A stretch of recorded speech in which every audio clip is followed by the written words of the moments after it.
আল্লাহ রে,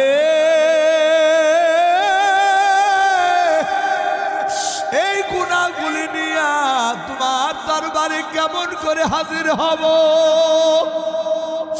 আল্লাহ, বড় ভয় লাগে, অন্তরের ভিতরে বড় ভয় জাগে গো আল্লাহ। তবে আমি একটা কথা জানি আল্লাহ গো,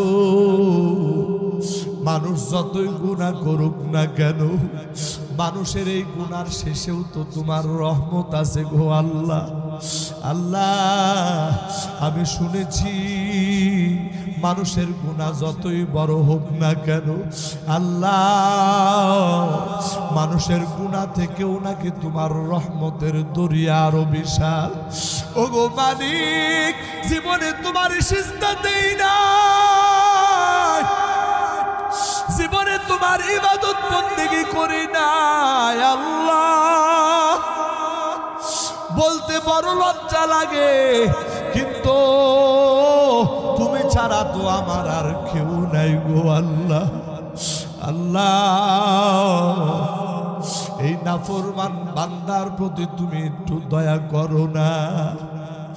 এই কথা বলিয়া ওই যুবক ভাইটা কান্নাকাটি করে। ওই মা জননী সন্তানের এই বেহাল দশা দেখে মাও কান্নাকাটি করে।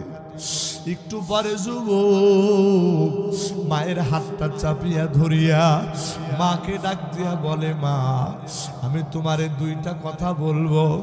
এক নাম্বার কথা হলো গো মা, এই দুনিয়ার থেকে আমার হায়াত যেই কোনো সময় শেষ হয়ে যাবে, যেই কোনো সময় আমি হয়তো বা দুনিয়া থেকে বিদায় নিয়ে যাব।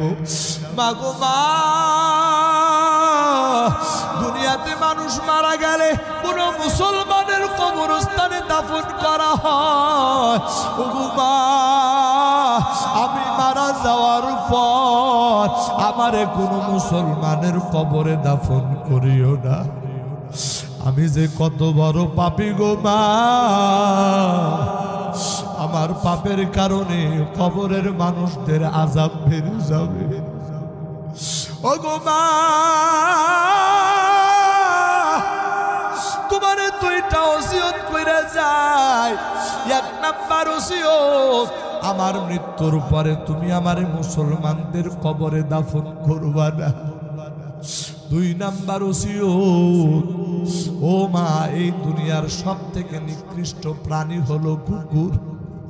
যদি কুকুর মারা যায়, ওই কুকুরের গলা মানুষ রশি লাগাইয়া ওই কুকুরে টানতে টানতে যেমন ময়লার ডাস্টবিনের ভিতরে ফালায় দিয়ে আসে। ও গো মা,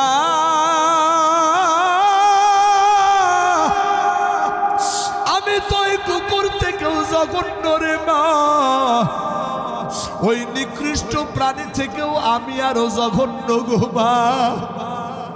আমার মৃত্যুর পরে আমার গলার ভিতরে রশি টানায়া ওই নিকৃষ্ট প্রাণী কুকুরের মতো টানতে টানতে নিয়ে যাইবা।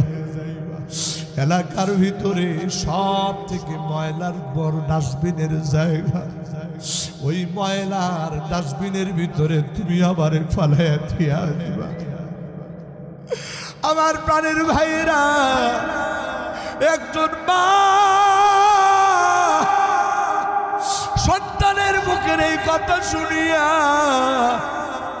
মা বরদাস্ত করতে পারে না, আল্লাহরে ডাক দিয়া বলে, আল্লাহ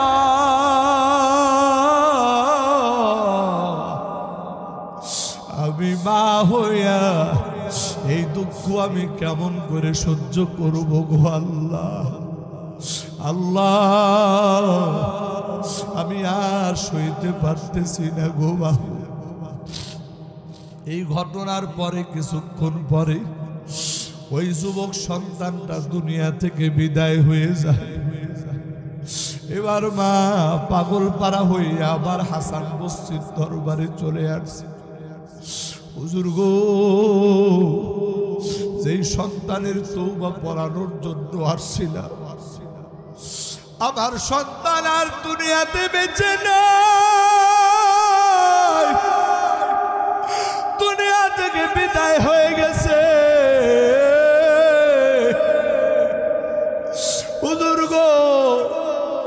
দয়া করিয়া যদি আপনার একটু দয়া হয় আমার সন্তানের জানাজাটা পড়াইবে।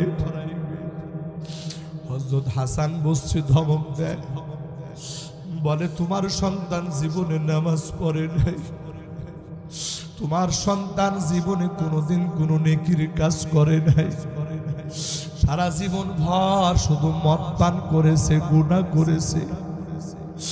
আর আমি জামানার হাসান বসরি হইয়া তোমার ওই মদখোর সন্তানের জানাজা পড়াইতে যাব, এটা তুমি ভাবলা কেমন করে?